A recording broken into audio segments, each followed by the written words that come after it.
नमस्कार, मी सुनीता पटाईत आपल्या हॅपी गार्डनिंगमध्ये स्वागत करते.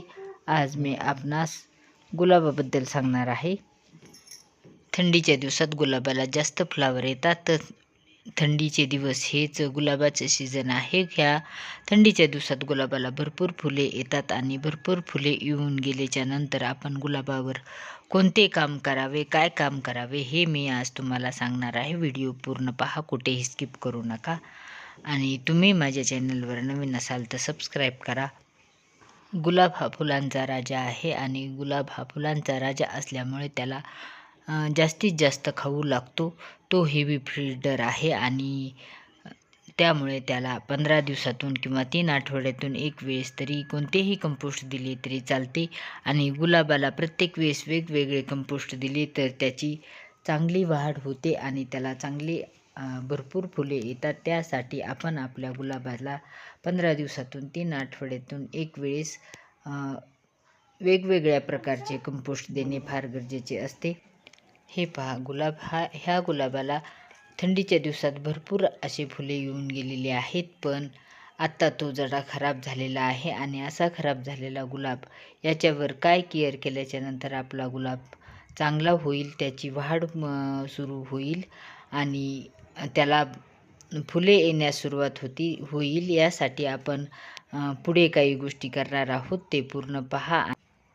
पहिली गोष्ट तर आपण आपल्या गुलाबाच्या कुंडीत कोणतेही गवत किंवा कोणतेही काही उगवले असेल तर ते काढून टाका. कोणतेही गवत उगवलेले असेल किंवा पालापाचोळा असेल हे काढून टाका. आणि आपल्या गुलाबाच्या कुंडीची साफसफाई करणे फार गरजेचे असते.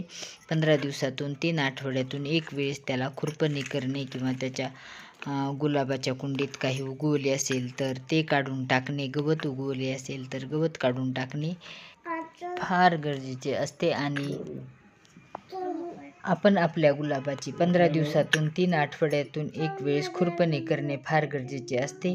आपण आपल्या गुलाबाची जर खुरपणी केली तर गुलाबाच्या कुंडीतील माती मोकळी होते आणि माती मोकळी झाल्यामुळे आपल्या गुलाबाच्या मुळांना ऑक्सिजन लागतो आणि मुळे चांगले होतात. त्यामुळे मुळे चांगले झाले तर आपले गुलाब चांगले होतात. यासाठी आपण आपल्या गुलाबाची 15 दिवसातून 3 आठवड्यातून एक वेळेस तरी आपण आपल्या गुलाबाची खुरपणी करणे गरजेचे असते. गुलाबात काही पाचोळा पडलेला असेल तर तो पण काढणे फार गरजेचे असते. आणि खुरपणी करून आपण आपल्या गुलाबाला 15 दिवसातून 3 आठवड्यातून एक वेळेस कंपोस्ट देणे पण फार गरजेचे असते. आपल्याकडे जे अवेलेबल आहे ते कंपोस्ट द्या आणि प्रत्येक वेळेस वेगवेगळे कंपोस्ट दिले तर आपल्या गुलाबाची वाढ चांगली होते. यासाठी आपण आपल्या गुलाबाला चांगली फुले येण्यासाठी आणि त्याची चांगली वाढ होण्यासाठी जर आपल्या गुलाबाला पिवळे पाने झाले असतील गुलाबाचे आणि काही खराब पण पाने झाली असतील तर ते पण काढून टाका. म्हणजे गुलाबाची एनर्जी वेस्ट होणार नाही आणि आपले गुलाबाला वाढ होण्यास सुरुवात होईल. आपण आपल्या गुलाबाची असे खराब झालेले फुले पण काढून टाका. काही डायबॅक झालेल्या काड्या असतील तर त्या काड्या पण काढून टाकल्या तरी चालते, कारण डायबॅक गुलाबाला वाढत नाही आणि त्या गुलाब जास्त खराब होण्यापासून वाचतो. यासाठी काही पिवळे झालेली पाने, खराब झालेली पाने काढून टाका, म्हणजे गुलाबाला नवीन फूट येण्यास मदत होईल. आपण जेवढे गुलाबाचे पाने खराब झालेले काढले आणि थोडे कटिंग पण त्याची केली, सॉफ्ट प्रूनिंग जर केली आपण सतत गुलाबाची, किंवा गुलाबाचे फूल तोडते वेळेस 2-3 पाने घेऊन जर तोडले तर आपल्या गुलाबाची वाढ होण्यास सुरुवात होते.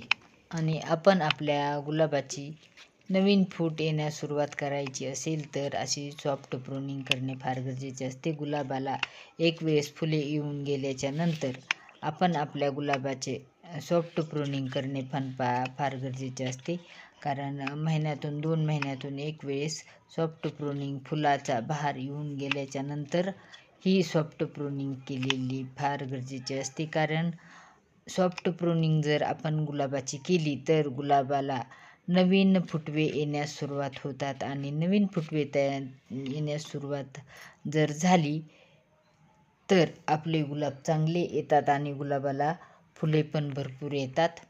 सॉफ्ट प्रोनिंग केल्याच्या नंतर ही पहा, ही आहे NPK.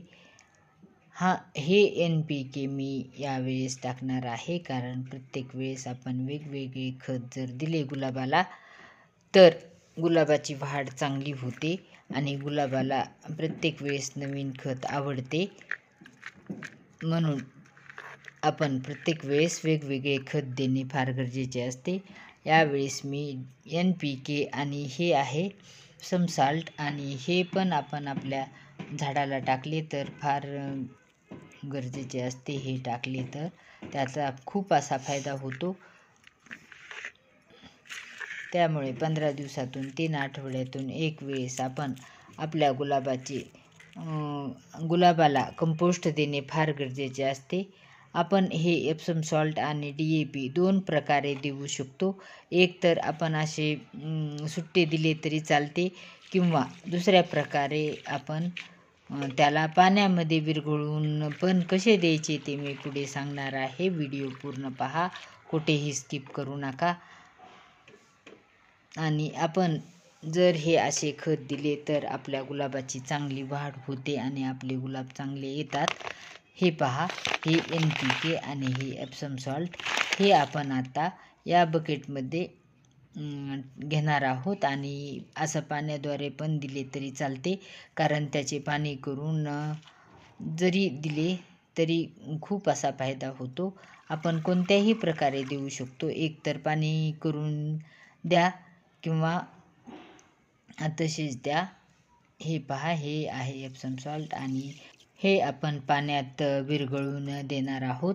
हे पाण्यात टाकून चांगले हलवून घ्या आणि हलवून घेतल्याच्या नंतर आपण आपल्या गुलाबाच्या किंवा जास्वंदाच्या कोणत्याही झाडाला देते वेळेस आपल्या गुलाबाच्या कुंडीची खुरपणी करा आणि खुरपणी केल्याच्या नंतर आपण हे मिश्रण आपण आपल्या झाडांना देऊ शकतो. पण झाडांना हे मिश्रण देते वेळेस आपल्या झाडाची कुंडी जास्त कोरडी नसली पाहिजे आणि जास्त ओलीही नसली पाहिजे. 1-2 दिवस जर त्या कुंडीला पाणी देऊन झालेले असेल तर आपण आपल्या गुलाबाच्या झाडांना हे पाणी देऊ शकतो. आपण कोणत्याही फुलांच्या झाडांना हे पाणी देऊ शकतो. हा जर व्हिडिओ आवडला असेल तर लाईक, शेअर अँड सबस्क्राईब करा. तुम्ही माझ्या चॅनलवर नवीन असाल तर बेल आयकॉन दाबा, म्हणजे तुम्हाला असेच नवीन नवीन व्हिडिओची नोटिफिकेशन मिळेल.